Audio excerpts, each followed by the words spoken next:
ಇನ್ನು ಇದೇ ವಿಚಾರಕ್ಕೆ ಸಂಬಂಧಪಟ್ಟಂತೆ ಇವತ್ತು ಸೈಬರ್ ಕ್ರೈಮ್ಗಳ ಹೆಚ್ಚಳ ಜೊತೆಗೆ ಇದು ಸಮಾಜದಲ್ಲಿ ಯಾವ ರೀತಿಯಾಗಿ ಪರಿಣಾಮ ಬೀರ್ತಾ ಇದೆ ಇದೇ ವಿಚಾರಕ್ಕೆ ಸಂಬಂಧಪಟ್ಟಂತೆ ಚರ್ಚೆ ಮಾಡೋದಕ್ಕೆ ನಮ್ಮ ಜೊತೆಗೆ ಡಾಕ್ಟರ್ ಪದ್ಮಾಕ್ಷಿ ಮನಃಶಾಸ್ತ್ರಜ್ಞೆ ಜಾಯಿನ್ ಆಗಿದ್ದಾರೆ. ಮೇಡಮ್ ಸ್ವಾಗತ ನಿಮಗೆ. ಅದರ ಜೊತೆಗೆ ನಿವೃತ್ತ ಪೊಲೀಸ್ ಅಧಿಕಾರಿಯಾಗಿರುವಂತಹ ನಾಗರಾಜ್ ಸರ್ ಅವರು ಕೂಡ ನಮ್ಮನ್ನು ಜಾಯಿನ್ ಮಾಡ್ತಾ ಇದ್ದಾರೆ. ಸರ್ ನಿಮಗೂ ಕೂಡ ಸ್ವಾಗತ. ಈಗ ಮೊದಲಿಗೆ ನಾಗರಾಜ್ ಸರ್, ಏನಂತಂದ್ರೆ ಇವತ್ತಿನ ದಿನಮಾನದಲ್ಲಿ ನಾವು ಸೋಷಿಯಲ್ ಮೀಡಿಯಾದಲ್ಲಿ ನೋಡ್ತಾ ಇದ್ದೀವಿ, ಈ ಯಾರ್ಯಾರು ಪಬ್ಲಿಸಿಟಿಗೋಸ್ಕರ ಮಾಡ್ತಾ ಇರುವಂತಹ ಸ್ಟಂಟ್ಗಳಾಗಿರಬಹುದು, ಜೊತೆಗೆ ಯಾವುದೋ ಒಂದು ಸುದ್ದಿ ಬಂತು ವಾಟ್ಸಪ್ನಲ್ಲಿ, ಇನ್ಸ್ಟಾಗ್ರಾಮ್ನಲ್ಲಿ ನೋಡಿದೆ ಅಂತ ಹಂಚ್ಕೊಂಡಿರೋದಕ್ಕೆ, ಆ ಸುದ್ದಿಗಳನ್ನು ಹಂಚ್ಕೊಂಡಿರೋದಕ್ಕೆ ಮಾಬ್ ಲಿಂಚಿಂಗ್ನಂತಹ ಘಟನೆಗಳೇ ನಡೆದು ಹೋಗಿದೆ. ಜನ ರೊಚ್ಚಿಗೆದ್ದು ಗುಂಪಾಗಿ ಸೇರಿಕೊಂಡು ಕೆಲವು ಸ್ವಾಮೀಜಿಗಳನ್ನು ಕೊಂದು ಹಾಕಿರುವಂತಹ ಘಟನೆ ಮಹಾರಾಷ್ಟ್ರದಲ್ಲೇ ನಡೆದು ಹೋಯಿತು. ಹೀಗಾಗಿ ಈ ಒಂದು ಘಟನಾವಳಿಗಳಿಗೆ ಫುಲ್ ಸ್ಟಾಪ್ ಬೀಳೋದು ಯಾವಾಗ ಅನ್ನೋ ಪ್ರಶ್ನೆ ಎದುರಾಗುತ್ತೆ. ಸದ್ಯಕ್ಕೆ ಬೆಂಗಳೂರಿನ ಈ ಒಂದು ವಿಡಿಯೋ ಏನು ವೈರಲ್ ಆಯಿತು, ಅಂತಾರಾಷ್ಟ್ರೀಯ ಮಟ್ಟದಲ್ಲಿ ಚರ್ಚೆ ಆಯಿತು. ಆ ವಿಡಿಯೋ ನೀವು ಕೂಡ ನೋಡಿರಬಹುದು ಸಹಜವಾಗಿ. ಅದ್ರ ಬಗ್ಗೆ ಮೊದಲ ಪ್ರತಿಕ್ರಿಯೆ ಏನು ಅಂತ? ಕ್ಷಮಿಸಿ, ನಾನು ವಿಡಿಯೋ ನೋಡಿಲ್ಲ, ಆದರೆ ವಿಷಯ ಭಾಳ ಗಂಭೀರವಾದದ್ದು. ನೀವು ನರೇಷನ್ ನೋಡಿದ್ರೆ ಭಾಳ ಗಂಭೀರವಾದಂಥ ವಿಷಯ. ಯಾಕಂದರೆ ಫೇಕ್ ನ್ಯಾರೇಟಿವ್ಸು, ಫೇಕ್ ನ್ಯೂಸು ಇದು ಇರಬಾರ್ದು.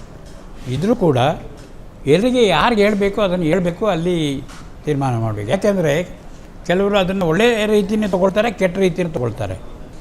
ಯಾವುದೋ ಒಂದು ಈ ಥರ ಒಂದು ವಿಷಯ ಬಂದಾಗ ಕೆಟ್ಟ ರೀತಿಯಿಂದ ತೊಗೊಳ್ಳೋರೇ ಜಾಸ್ತಿ ಸಂಖ್ಯೆ ಇದ್ದಾರೆ ಇವತ್ತು.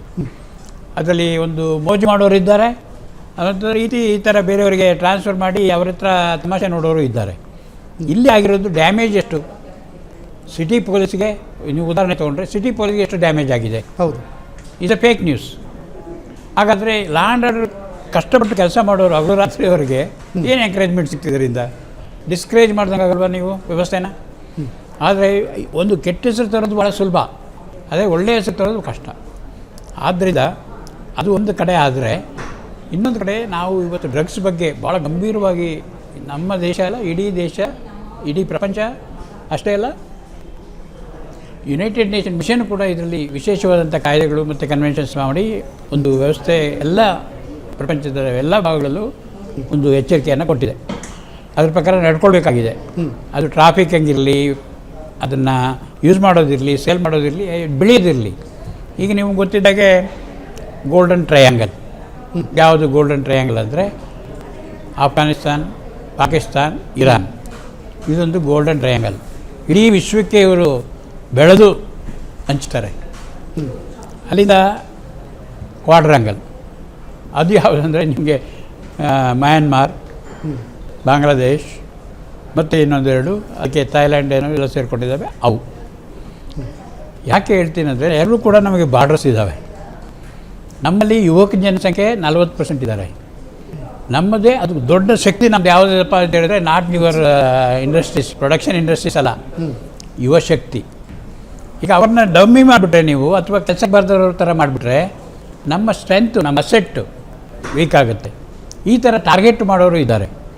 ಆದರೆ ಅದನ್ನು ಕೂಡ ಗಂಭೀರವಾಗಿ ತೊಗೊಳ್ಬೇಕು. ಯಾಕಂದರೆ ನಮ್ಮ ಯುವಶಕ್ತಿನ ನಾವು ಅವರನ್ನು ವೃದ್ಧಿ ಮಾಡಬೇಕು, ಅವರು ಬೆಳಿಬೇಕು, ಅಷ್ಟೆಲ್ಲ ಕಲಿಬೇಕು, ಮತ್ತು ದೇಶಕ್ಕೆ ಅವರು ಒಂದು ಅಸೆಟ್ಟಾಗಿ, ಒಂದು ಪ್ರೊಡಕ್ಟಿವ್ ಅಸೆಟ್ಟಾಗೇ ಇರಬೇಕು. ನೀವು ನೋಡಿ, ಸೈನಿಕ ನಮಗೆ ಯುವಕರು ಬೇಕು. ಒಂದು ಏನಾದರೂ ಸಂಶೋಧನೆ ಮಾಡಬೇಕಾದ್ರೆ ಒಳ್ಳೆ ಕೆಲಸ ಪ್ರೊಡಕ್ಷನ್ ಇಂಡಸ್ಟ್ರಿಯಲ್ಲಿ ಬೇಕಾದ್ರೆ ಯುವಕರು ಬೇಕು. ನಮ್ಮಂತ ರಿಟೈರ್ಡ್ ಆದಂತ ಹೋಗ್ತಾರೇನಾ? ಆದ್ದರಿಂದ ನಮ್ಮ ಶಕ್ತಿನ ಕುಂದಿಸ್ಲಿಕ್ಕೂ ಕೂಡ ಇದು ಒಂದು ರೀತಿ ಟೆರರಿಸಮ್ ಆ್ಯಕ್ಟಿವಿಟಿನೇ. ಅದರಲ್ಲೂ ಕೂಡ ನಾವು ಮೋಸ ಹೋಗಬಾರ್ದು. ಆದ್ದರಿಂದ ಆರ್ಗನೈಸೇಷನ್ಸ್ ಏನು ಲಾ ಎನ್ಫೋರ್ಸಿಂಗ್ ಏಜೆನ್ಸಿ ಇರಲಿ, ಡ್ರಗ್ಗೆ ಅಂತಲೇ ಒಂದು ಸಪ್ರೇಟ್ ನಾರ್ಕೋಟಿಕ್ ಇದು ಡಿವಿಷನ್ ಮಾಡಿದ್ದಾರೆ, ಸೆಂಟ್ರಲ್ ಗೌರ್ಮೆಂಟಿಂದಲೂ ಮಾಡಿದ್ದಾರೆ. ನಮ್ಮಲ್ಲೂ ಕೂಡ ವಿಂಗ್ಸ್ ಇದ್ದಾವೆ, ಇನ್ಕ್ಲೂಡಿಂಗ್ CCB ಸಿಟಿ ತೊಗೊಂಡ್ರೆ CCBಯಲ್ಲಿ ಸಪ್ರೇಟ್ ವಿಂಗ್ ಇದೆ. ಅವರು ಕೂಡ ಭಾಳ ಕಷ್ಟ ಬೀಳ್ತಿದ್ದಾರೆ. ಪೊಲೀಸ್ ಸ್ಟೇಷನ್ಸ್ ಎಲ್ಲ ಕಷ್ಟ ಬೀಳ್ತಾಯಿದ್ದಾರೆ. ಆದರೆ ಇನ್ಫಾರ್ಮೇಷನ್ ಈ ಥರ ಕೊಟ್ಟರೆ ನಿಜವಾಗಿಯೂ ಅದೇನೋ ಹೇಳ್ತಾರಲ್ಲ, ಕಳ್ಳ ಬಂದ ಕಳ್ಳ ಅಂತ ಕೂತ್ಕೊಂಡು ಅವನು ಅಗಸ್ರೋನು ಏನೋ ಮಾಡಿಬಿಟ್ಟ ಅಂತೆಲ್ಲ.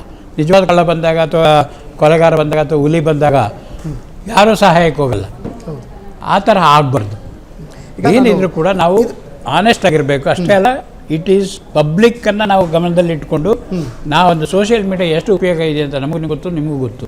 ಅದನ್ನು ಬಳಸ್ಕೊಳ್ಬೇಕು ಉಪಯೋಗಕ್ಕೋಸ್ಕರ. ದುರುಪಯೋಗ ಮಾಡಿದ್ರೆ ನ್ಯಾಚುರಲಾಗಿ ಪೊಲೀಸ್ ಟೇಕ್ ಸೀರಿಯಸ್ ಆ್ಯಕ್ಷನ್. ಈಗ ಅದರ ಒಂದು ಕಾನೂನುಗಳ ಬಗ್ಗೆ ಆಮೇಲೆ ಚರ್ಚೆ ಮಾಡೋಣ ಸರ್. ಈಗ ಪದ್ಮಾಕ್ಷಿ ಮೇಡಮ್ ಅವ್ರಿಗೆ ನನ್ನ ಪ್ರಶ್ನೆ. ಮೇಡಮ್, ಈಗ ಇತ್ತೀಚೆಗೆ ನಾನು ಏನು ನೋಡ್ತಾ ಇದ್ದೀನಿ ಅಂತಂದರೆ, ಯುವ ಜನರಲ್ಲಿ ಈ ಪ್ರಚಾರದ ಗೀಳೇನಿದೆ ಒಂದು ರೀತಿ ವೈರಸ್ ರೀತಿಯಲ್ಲಿ ಹರಡ್ತಾ ಇದೆ. ಎಷ್ಟು ವೇಗವಾಗಿ ಹರಡ್ತಾ ಇದೆ ಅಂತಂದರೆ, ಮೊದಲೆಲ್ಲ ಪುಸ್ತಕಗಳನ್ನು ಓದ್ತಾ ಇದ್ರು, ಏನೋ ಒಂದು ಇನ್ಫಾರ್ಮೇಷನ್ ಬಂತು ಅಂದರೆ ಕ್ರಾಸ್ ವೆರಿಫಿಕೇಷನ್ ಮಾಡ್ತಾ ಇದ್ರು, ಹಿರಿಯರನ್ನ ಕೇಳ್ತಾ ಇದ್ರು. ಆದರೆ ಇವತ್ತಿನ ಒಂದು ತುಂಬ ಫಾಸ್ಟೆಸ್ಟ್ ಯುಗದಲ್ಲಿ ಒಂದು ಕ್ಲಿಕ್ ಮಾಡಿಬಿಟ್ರೆ ಸಾಕು, ಫಾರ್ವರ್ಡ್ ಆಗಿಬಿಡುತ್ತೆ. ಇಂಥ ಒಂದು ಯುಗದಲ್ಲಿ ಈ ಕ್ರಾಸ್ ವೆರಿಫಿಕೇಷನ್ ಮಾಡ್ಕೊಳ್ಳುವಂಥ ಒಂದು ಸಾಮಾಜಿಕ ಪ್ರಜ್ಞೆಯನ್ನು ಯುವಕರು ಇವತ್ತು ಕಳ್ಕೊಳ್ತಾ ಇದ್ದಾರೆ. ಹೇಗೆ ನೋಡ್ತೀರಿ? ಕಳ್ಕೊಳ್ಳೋದಲ್ಲ, ಇಲ್ವೇ ಇಲ್ಲ ಅದು. ಫಸ್ಟ್ ಆಫ್ ಆಲ್ ಅದು ಇಲ್ವೇ ಇಲ್ಲ, ಡಸಂಟ್ ಎಕ್ಸಿಸ್ಟ್. ಹೆಂಗೆ ಅಂದರೆ ನಾನು ಫಸ್ಟ್ ಇನ್ಫಾರ್ಮೇಷನ್ ಕೊಟ್ಬಿಟ್ರೆ ನಾನು ಫೇಮಸ್ ಆಗಬೇಕು. ಈ ಎಲ್ಲರಿಗೂ ಸೋಷಿಯಲ್ ಮೀಡಿಯಾ ಬಂದಮೇಲಂತೂ everybody wants to become famous. ಅಂದರೆ ನಿಮ್ಮ famous how is it established ಅಂತ ಮಕ್ಕಳನ್ನ ಕೇಳಿದ್ರೆ ಯುವ ಜನತೆ ಸರ್ ಹೇಳಿದ್ರು, they are the main in source of any country ಅಂತ. ಅಂಥ ಒಬ್ಬರು ಎಲ್ಲರೂ ಜವಾಬ್ದಾರಿನ ಮರೆತು ಈ ರೀತಿ ಫಾರ್ವರ್ಡ್ಸ್ ಮಾಡ್ತಾ ಇದ್ದಾರೆ. ಎಷ್ಟು 40%ಗೆ ನಿಮಗೆ ಗೊತ್ತಿಲ್ಲಂಗೆ ಒನ್ಸ್ ಫಾರ್ ಆಲ್ ಇನ್ಫಾರ್ಮೇಷನ್ ಹೋಗ್ಬಿಡುತ್ತೆ. ಯಾವ ಥರ ಇದೆ ಅಂದರೆ ನಾನು ಫೇಮಸ್ ಆಗಬೇಕು, ಹೆಂಗಾರು ಮಾಡಿ ಫೇಮಸ್ ಆಗಬೇಕು. ಅದಕ್ಕೋಸ್ಕರ ಎಂತೆಂಥ ಹಿಂಸಾತ್ಮಕ ಜಾಗದಲ್ಲಿ ಹೋಗಿ ರೀಲ್ಸ್ಗಳನ್ನ ಮಾಡಿದ್ದಾರೆ. ತುದಿಯಲ್ಲಿ ಬೆಟ್ಟದ ತುದಿಯಲ್ಲಿ ನಿಂತ್ಕೊಂಡು ಫೇಮಸ್ ಆಗಬೇಕು ಅಂತ ರೀಲ್ಸ್ ಮಾಡ್ತಾರೆ. ಈ ಥರದ ಒಂದು ವಿಚಾರ ಪ್ರಾಬಬ್ಲಿ ಕಡಿಮೆ ಆಗಬೇಕು. ಕಷ್ಟಪಟ್ಟು ಫೇಮಸ್ ಆಗೋದು ಇದ್ದಾರೆ. ಈಗ ದೊಡ್ಡ ದೊಡ್ಡ ಕಂಪನಿ ಸಿಇಒಗಳೆಲ್ಲ ತುಂಬ ಕಷ್ಟಪಟ್ಟು ದಿನನಿತ್ಯ ಕೆಲಸ ಮಾಡಿ ಫೇಮಸ್ ಆಗೋಂಥದ್ದು ಇರುತ್ತೆ. ಅವ್ರು ಫೇಮಸ್ ಆಗೋಷ್ಟರಲ್ಲಿ ತುಂಬ ವಯಸ್ಸೇ ಆಗಿಬಿಡುತ್ತೆ. ಇವ್ರು ಹೆಂಗೆ ಅಂದರೆ ಎಲ್ಲರೂ ನನ್ನ ಬಗ್ಗೆ ಮಾತಾಡಬೇಕು. ಈ ರೀತಿಯಾದಂಥದ್ದು ಸರಿಯಾದ ಬೆಳವಣಿಗೆ ಅಲ್ಲ ಒಂದು ಸಮಾಜಕ್ಕೆ. ಯಾವುದೋ ಒಂದು ವಿಚಾರ, ಡ್ರಗ್ಸ್ ಬಗ್ಗೆ ಆಗಲಿ, ಮತ್ತೊಂದು ಇನ್ನೊಂದು ಮಗದೊಂದು ಬೇರೆ ಯಾವುದೋ, ನಿನ್ನೆ ಇದೇ ಜಾಗದಲ್ಲಿ ಕುತ್ಕೊಂಡು ನಾವು ಡೇಟಿಂಗ್ ಆ್ಯಪ್ಸ್ ಬಗ್ಗೆ ಮಾತಾಡ್ತಾ ಇದ್ವಿ. ಅದೆಷ್ಟು ಫಾಸ್ಟಾಗಿ ಫಾರ್ವರ್ಡ್ ಮಾಡ್ತಾರೆ, ಇಲ್ಲಿ ನೋಡಿಲ್ಲಿ ಸಮಥಿಂಗ್ ಇಸ್ ದೇರ್ ಅನ್ನೋ ಥರದಲ್ಲಿ ಕಳಿಸ್ತಾರೆ. ಅದನ್ನೇ ನೀವೇನಾದರೂ ಒಳ್ಳೆ ವಿಚಾರ ಏನಾದರೂ ಹೇಳಿದ್ರೆ ಅದನ್ನು ಫಾರ್ವರ್ಡು ಮಾಡಲ್ಲ ಜನ, ಅದನ್ನು ಜಾಸ್ತಿ ನೋಡೋಕೆ ಹೋಗಲ್ಲ. ಅಂದರೆ ಅದು ಅಷ್ಟೊಂದು ಇಂಟ್ರೆಸ್ಟಿಂಗ್ ಆಗಿರಲ್ಲ ಮನುಷ್ಯನಿಗೆ. ಈ ಥರದ್ದೆಲ್ಲ ಪ್ರಾಬಬ್ಲಿ ಈ ಥರದ ಒಂದು ನ್ಯೂಸನ್ನು ಬೇಗ ಇದು ಒಂದು ಮಾನಸಿಕ ಕಾಯಿಲೆ ಆಗ್ತಾ ಇದೆಯಾ ಇತ್ತೀಚೆಗೆ? ಇದು ಮಾನಸಿಕವಾಗಿ ಯಾವ ರೀತಿಯಾಗಿ ಉತ್ಪ್ರೇಕ್ಷೆಗೊಳಿಸುತ್ತೆ? ಒಂಥರ ಇದರಿಂದ ಒಂಥರ ಕಿಕ್ ಥರ. ಈಗ ಏನು ಆಲ್ಕೋಹಾಲ್ ತಗೊಂಡಾಗ ಅವ್ರಿಗೆ ಬರುತ್ತೆ ಆ ಕಿಕ್ ಥರ, ಅದೇ ಥರ ಇದನ್ನು ನಾನೇನೋ ಮಾಡಿದೆ, ಇದರಲ್ಲಿ ನಾನೇನೋ ಸಾಧನೆ ಮಾಡಿದೆ. ಈ ಆನ್ಲೈನ್ ಗೇಮಿಂಗ್ ಅಡಿಕ್ಷನ್ ಅದೇ ಥರ ಆಗಿರೋದು. ಚಿಕ್ಕ ಚಿಕ್ಕ ಗೆಲುವು ಬಂದ ತಕ್ಷಣ ನಾನೇನೋ ಜೀವನದಲ್ಲಿ ಗೆದ್ದೆ ಅನ್ನೋ ಥರದಲ್ಲಿ ಅವ್ರು ಹೋಗ್ತಾ ಅಡಿಕ್ಟ್ ಆಗ್ತಾ ಅದನ್ನ ಆಡ್ತಾ ಹೋಗ್ತಾರೆ. ಸೊ ಇದು ಒಂಥರ ಅಡಿಕ್ಷನ್ ಟೈಪ್ ಆಫ್ ನಾನು ಇದನ್ನ ಯಾವುದೋ ಒಂದು ಇನ್ಫಾರ್ಮೇಷನ್ ಹಾಕಿದೆ, ತುಂಬಾ ಜನ ನನ್ನ ಮೆಚ್ಕೊಂಡ್ರು, ನನ್ನ ವ್ಯೂಸ್ ಜಾಸ್ತಿ ಆಗಿತ್ತು. ಸೊ ನೆಕ್ಸ್ಟ್ ಟೈಮು ನಾನು ಎಂಥ ಇನ್ಫಾರ್ಮೇಷನ್ ಹಾಕ್ಬೇಕಂದ್ರೆ ಜನ ಮೆಚ್ಕೋಬೇಕು, ನನಗೆ ಇನ್ಫಾರ್ಮೇಷನ್ ಕೊಡಬೇಕು, ಅಪ್ರಿಸಿಯೇಷನ್ ಮಾಡಬೇಕು ಅನ್ನೋದು ದಿನ ಜಾಸ್ತಿ ಆಗ್ತಾ ಹೋಗುತ್ತೆ. ಅವಾಗ ಏನು ಬ್ಯಾಡದೆಲ್ಲ ಹಾಕಕ್ಕೆ ರೆಡಿ ಇರ್ತಾರೆ, ಏನೇನೋ ಸುಮ್ಮನೆ ಫಾರ್ವರ್ಡ್ ಮಾಡೋಕ್ಕೆ. ಸೊ ಇದೊಂಥರ ಸಮಸ್ಯೆನೇ. ಕ್ಷಣದ ಸುದ್ದಿಗಳಿಗಾಗಿ ಫ್ರೀಡಂ ಟಿವಿ ಸಬ್ಸ್ಕ್ರೈಬ್ ಮಾಡಿ, ಲೈಕ್ ಮಾಡಿ ಹಾಗೂ ಫಾಲೋ ಮಾಡಿ. ಹೊಸ ಸುದ್ದಿಗಳ ನೋಟಿಫಿಕೇಶನ್ಗಾಗಿ ಬೆಲ್ ಐಕಾನ್ ಮೇಲೆ ಕ್ಲಿಕ್ ಮಾಡಿ.